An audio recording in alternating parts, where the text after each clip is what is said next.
قد أفلح المؤمنون الذين هم في صلاتهم خاشعون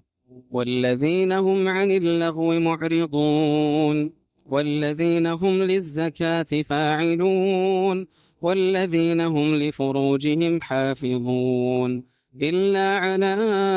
أزواجهم أو ما ملكت أيمانهم فإنهم غير ملومين فمن ابتغى وراء ذلك فأولئك هم العادون والذين هم لأماناتهم وعهدهم راعون والذين هم على صلواتهم يحافظون أولئك هم الوارثون الذين يرثون الفردوس هم فيها خالدون الذين يرثون الفردوس هم فيها خالدون